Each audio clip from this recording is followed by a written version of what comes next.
마지막 이제 날씨가 차가워져서 추가한 날씨가 그래서 결심하시고 잘 나오지 여러분들 하나님의 복이 넘쳐나기를 주님으로 축복합니다. 자, 이제 성령의 열매 9가지, 5가지를 말씀을 드려서 늘 말씀 마음에 품고 나는 지금 성령의 열매를 맺고 있는 것을 증거하며 살아가면 좋은 것입니다. 오늘은 6번째 열매와 7번째 열매에 대해서 알아보겠습니다. 그리고 나머지 2개는 이번 주일을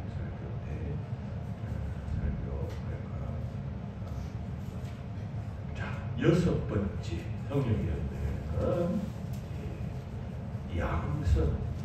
여기서 뭐 순서 1위, 2위, 3위, 4위 이런 개념은 아니고 그냥 나열하는 것이.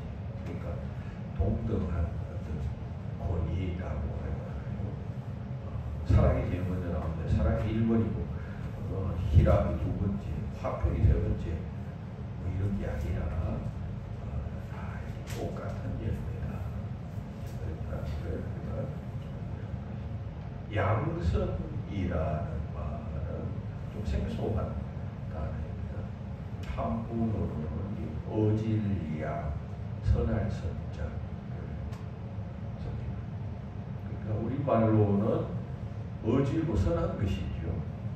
이런 열매를 맺는다는 이야기인데 이게 좀 그 원어적 의미는 좀 다른 크레스토스라고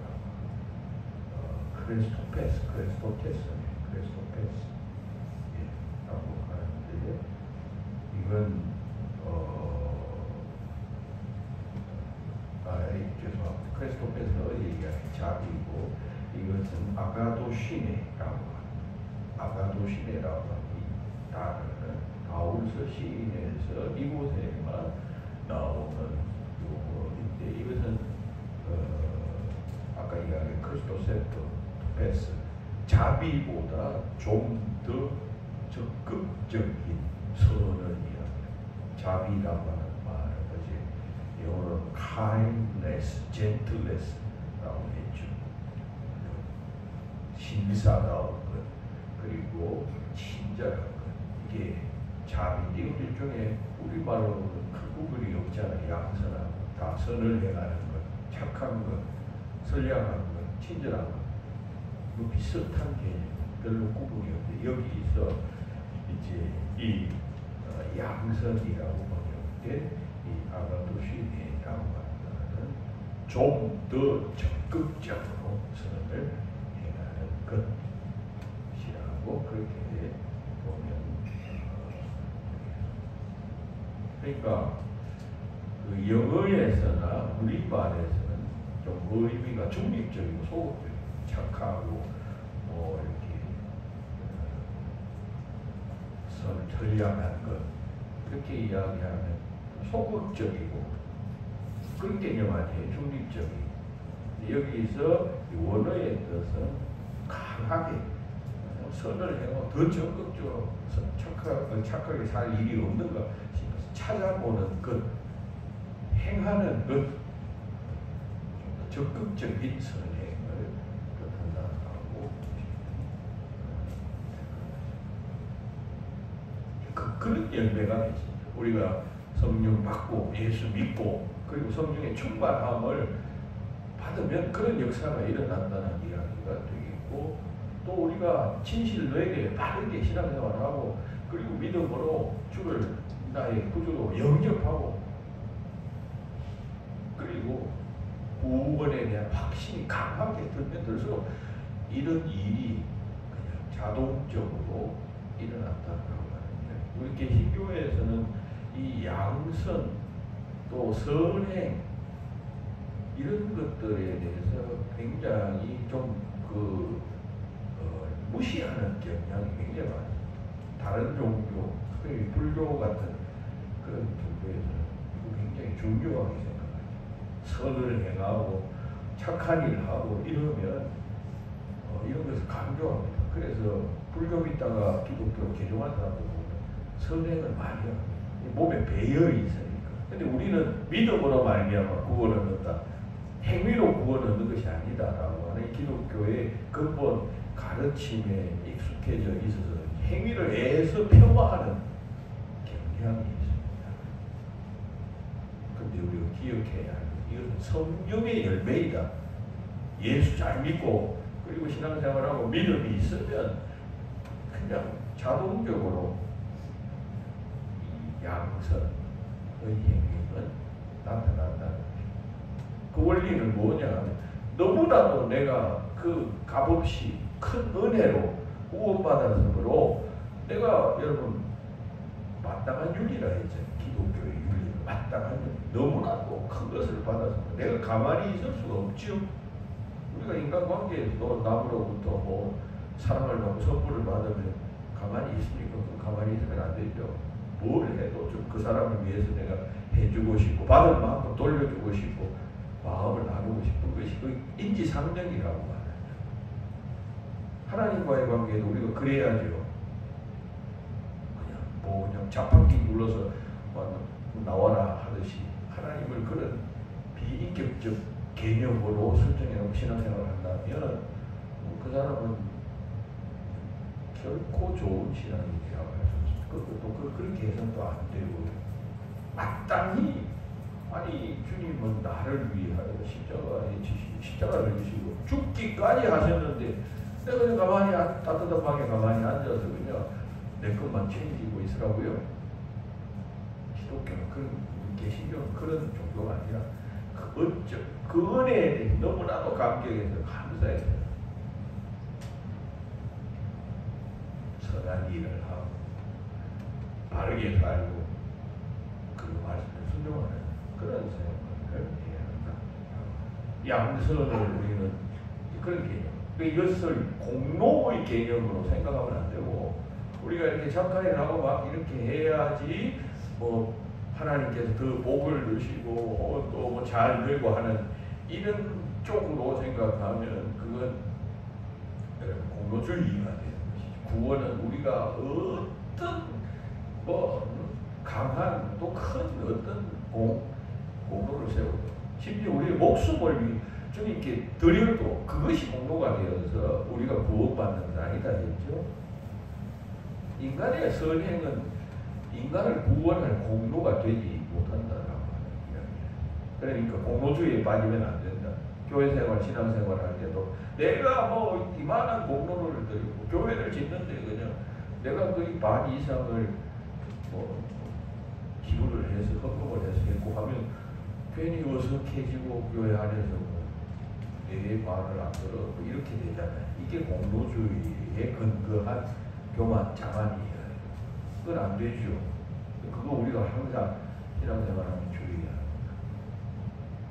만물의 때감도 못한 나를 어느 날 내 의지와 생각과는 상관없이 하나님께서 건져주신 거지. 전적인 구원의 주도권은 하나님께 있으니까 그것 생각하면 여러분 감사함이 넘쳐날 것이고 깨닫지 못하면 감사도 뭐 구원받았다는 사실조차도 생각이 나지 않을 것이죠. 그거 생각하고 우리가 가만히 있을 수 있습니까? 그 감사가 견딜 수 없어서 내 몸을 불쌍하게 내가 주는 것입니다. 그런 차원의 양선, 그게 열매가 성령님이 주신 건데 성령님이 우리를 구원하여 주시고 그것까지 주신다. 그런 이야기인 것입니다. 양선해야 합니다. 선을 행해야 합니다. 그리스도인들이 믿음으로 구원을 행함으로 구원을 얻지 않는다 생각해서 이걸 오해해서 선행하지 않아도 착한 일 하지 않아도 된다. 성경에서 그렇게 가르칩니다. 중년치 않게 여기는 이런 덫에 빠져들어갑니다. 이것은 성령님이 주시는 것입니다. 출처가 성령님이셔요. 이것으로 우리가 구원을 얻는 것은 아닙니다. 이것은 마땅히 구원받은 자가 행해야 할 일이다. 옛날 우리나라 할머니들은 그 108접덕이라는 그런 그 말을 마음에 품고 1년 동안 108번 무엇인가 덕을 쌓으며 살아가야 한다. 그리고 그 덕을 쌓는 것을 인생의 어떤 낙으로 덕으로 생각하며 행했습니다. 그런 덕을 108번 1년에 108번이면 적어도 3일에 한 번쯤은 덕을 행한다는 이야기 아니에요. 그거 내가 실천하리라. 그래서 옛날 어른들이 후덕한 것이에요. 할머니들이 대체로 보면 오늘날 이 젊은 사람들 얼마나 야가 빠졌습니까?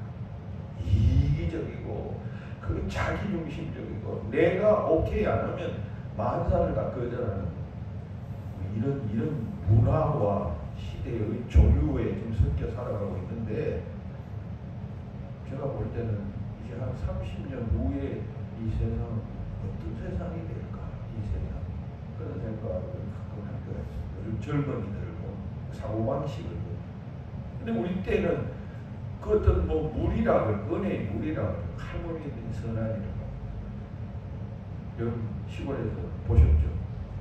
어디 뭐 마을에 가고 이웃집에 놀러 가고 사람들 모이고 할머니들이 올라가면 신발을 거꾸로 다 이렇게 차례차례로 이렇게 다지ran히 뭐 넣는다. 집에서 무슨 식은밥 남으면 그거 그냥 밤에 저녁에 다시 푹 끓여가지고 저기 그 다리 밑에 살고 있는 남서당 배들한테 그 갖다 주면 이거 좀 드시라고. 그리고 자기 집에 무슨 손자 친구들이나 오면 또 보면 바지 같은 게 바지 당 같은 게 떨어진 거를 보면 그거 보고 야 너 좀 바지 좀 벗어 내 끼워줄게 하고 끼워주고 이런 덕스러운 그걸 행하는 것을 기쁨으로 인생의 기쁨으로 이거 해도 되고 안 해도 되고 선택의 차원이 아니라 그런 일이 보여지면 그걸 행하는 것이죠. 이게 적덕이에요. 적덕. 얼마나 자기 영성에도 굉장히 얼마나 큰 도움이 돼요. 그렇게 살면 그렇게 남에게 선을 행하고 산다라고 생각하면 얼마나 도움이 돼요. 여러분들도 교회 올 때 그냥 오지 마시고 한 가지씩 주일마다 교회 오면 한 가지씩은 뭐 선한 일을 한다라고 하는 마음으로 한번 와보세요. 물론 근본은 하나님의 그 크신 구원의 은혜의 감격에서 마땅히 예배하러 오지만 거기에 플러스 이 성령의 열매를 내가 맺는 마음으로 교회 와서 뭐 어려운가요? 돈 드는 일인가요?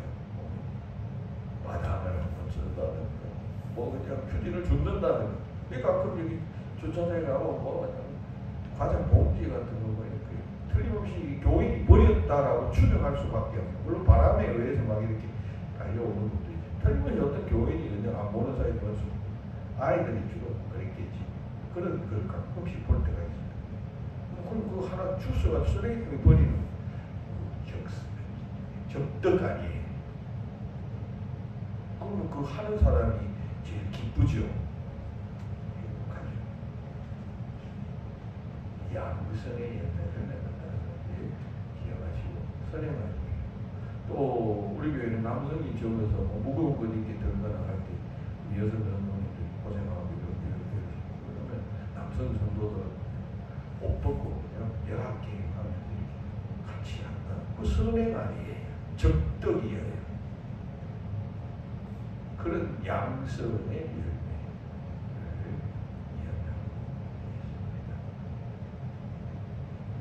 이렇게 말씀하시죠. 너희 빛을 세상에 비치게 하여 하늘에게 너희 아버지께 영광을 돌리게 하라. 여기서 빛이라는 거예요. 선한 행실이라고 말하잖아요. 선한 행실을 통하여 빛을 비치는 것입니다.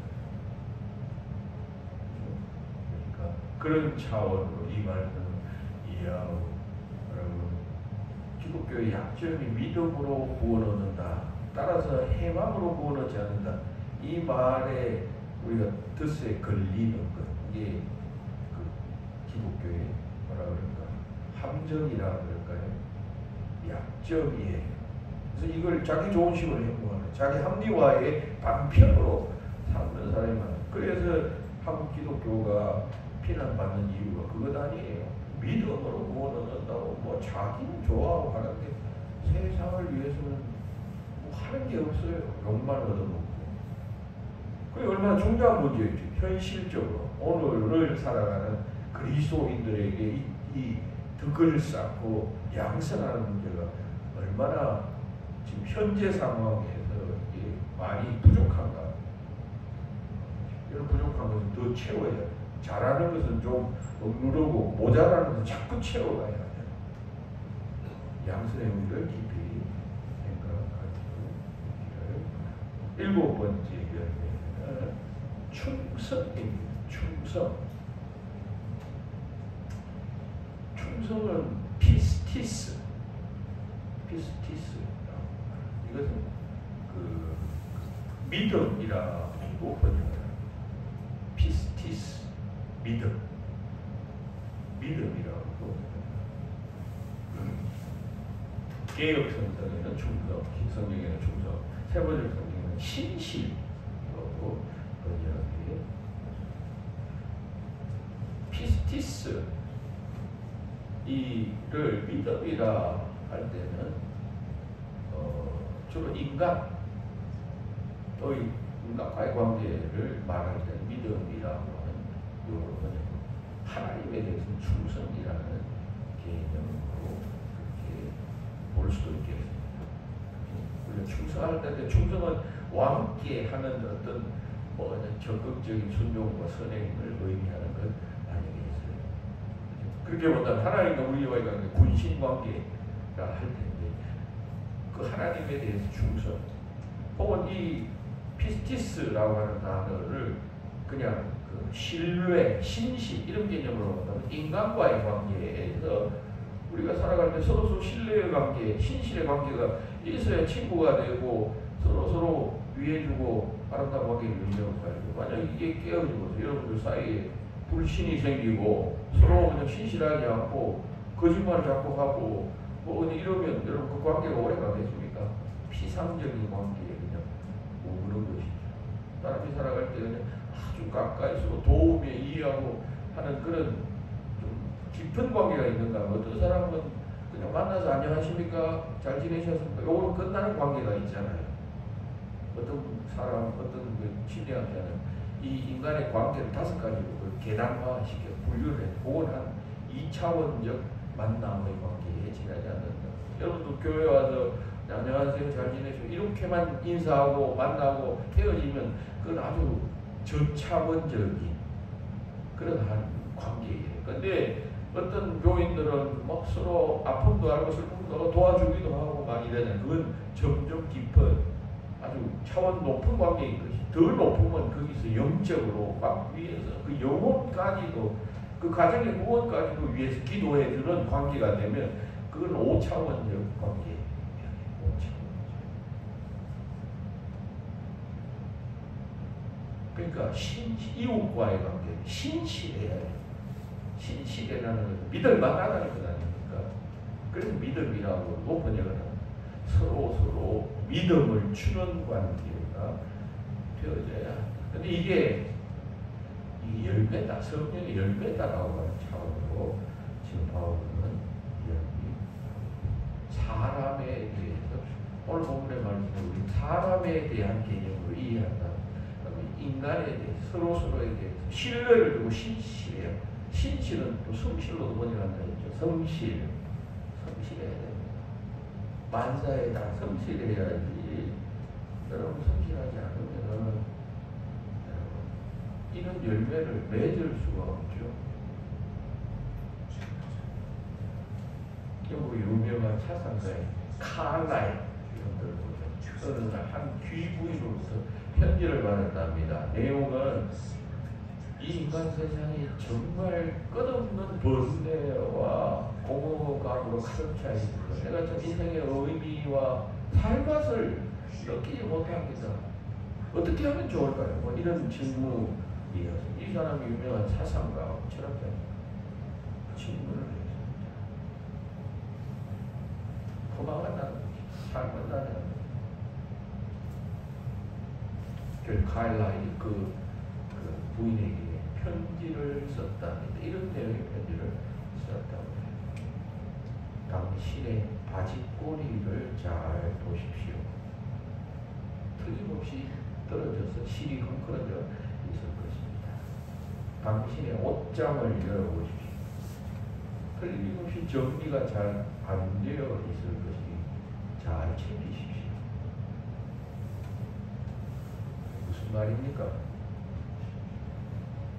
삶에서 성실하지 않는 사람이 대체로 인생의 기쁨을 상실하고 인생의 그냥 부정적인 면을 바라보며 한탄하고 한숨 쉬고 뭐 정의의 기사처럼 이것은 이렇고 저것은 저렇게 이래야 되면서 말은 하지만 자기 삶에는 실성이 없다는 것입니다.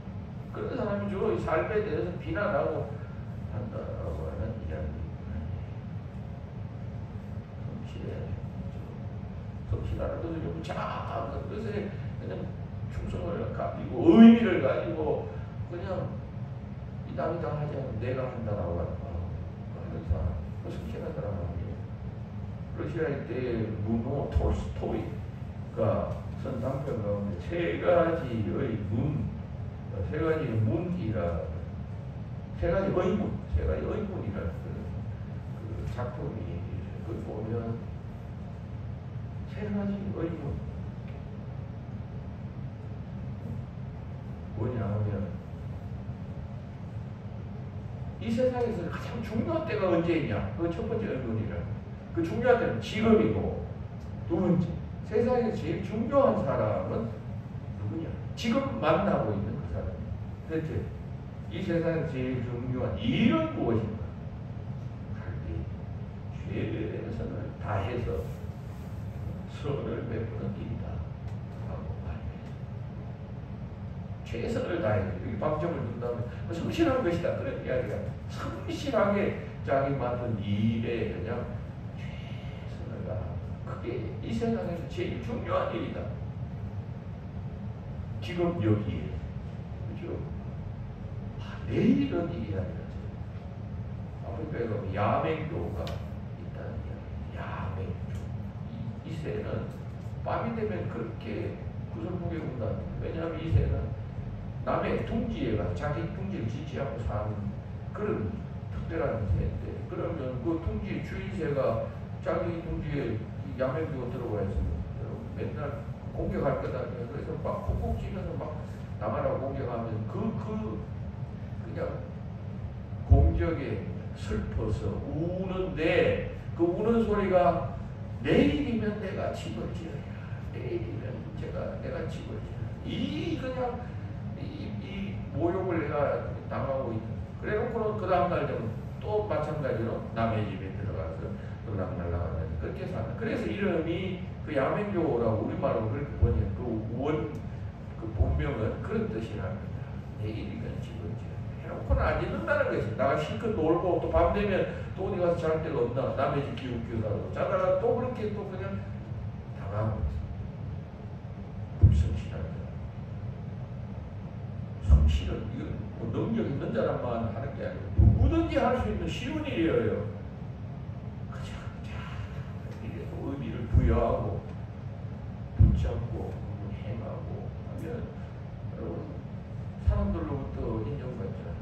어느 직장이든 성실한 사람을 원하지 지 맘대로 하기를 원하고 자기 생각대로 뭐 이렇게 판단하고 하는 사람 그런 사람을 직원으로 데려다 놓으면 그 고용주의 입장에서는 얼마나 불안하겠어요. 일을 시켜서 돈을 주고 사례를 주는데 기왕이면 일 시키는 대로 순종하고 열심히 그렇게 하는 태도를 가진 자를 보려고 하는 것이 인지상정인데 근데 들어와가지고 자기 생각을 이야기하고 이건 이래야 됩니다. 이건 이렇습니다. 나는 지금까지 이래왔습니다. 이런 것은 한 번도 안 해봤습니다. 이런 사람 만나면 죽을 고생을 합니다. 요즘 옛날에는 좀 고용자가 힘이 있었죠. 요즘 민주사회가 해가지고 대단합니다. 성실해요. 자기 일에 가정에서는 남편으로, 아내로, 자녀로서, 부모로서 성실해야 돼요. 직장에서 그래야 도의생활, 신앙생활도 마찬가지입니다. 직분자로서 더 나아가서 그 구원의 은혜를 받은 자로서 내가 가만히 있으면 되겠느냐? 응답해야죠. 그 큰 은혜, 영생까지 얻게 되는 하나님의 그 놀라운 은혜를 내가 받은 자가 가만히 그냥 주님의 몸된 교회는 막 어려움을 당하고 한데 자기는 가만히 그냥 구경만 하고 있으면 그게 되겠느냐? 그건 성실성의 부족이죠. 그런 이치 우리가 생각하면서 그것뿐만 아니라 모든 면에서 가정에서, 직장에서, 사회에서 믿을만하다, 신실하다, 피스티스가 있다, 이런 판단과 여러분, 새벽에 이 말씀드리는 미덕이 여러분들이 너무 부담스럽나요? 뭐 부담스러운 거 아닙니다. 절대로 그렇지 않습니다. 그렇게 살아가야 마땅한 것입니다. 7가지만 일단 말씀을 드렸습니다. 2가지는 주일날, 또다시 마지막으로 정리하도록 이 한 해도 새롭게 맞춰 2025년 말씀은 보고예요. 하나님의 말씀은 보고라고 저는 생각합니다. 보물이 가득 담겨 있어요. 그런데 여러분 캐곡해야 보이지. 이거 보통 사람이 잘 알고 요즘 유튜브 제가 가고 금속 탐지기 이거 삐삐삐삐 소리 나는데 그 파 들어가서 그 안에서 뭐 옛날 파묻어 놓은 금은 모아 금덩어리 항아리 이런 거 발견하는 그런 유튜브가 자꾸 뜨더라고. 제가 언제 한번 몇 번 봤더니만 자꾸 보면 자꾸 그런 내용만 떠요. 보면 참 신기하게 막 그 바위 밑에 뭐가 삐삐삐 소리 나서 뚫어 보니까 깨보고 막 파보니까 그 안에 보석 덩어리가 금덩어리가 나오고 그래서 그거 들고 다니는 사람 많아요. 금속 탐지. 성경은 그런 보고예요.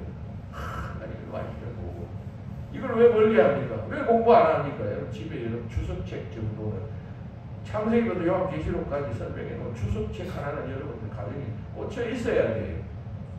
그래 내가 언제든지 성경 말씀에 있다가 궁금해지면 그거 찾아보지. 언제 그 주일날 기다리고 목사님 또 꼭 자기가 관심 있던 성경 말씀을 설교해 준다는 보장도 없잖아요.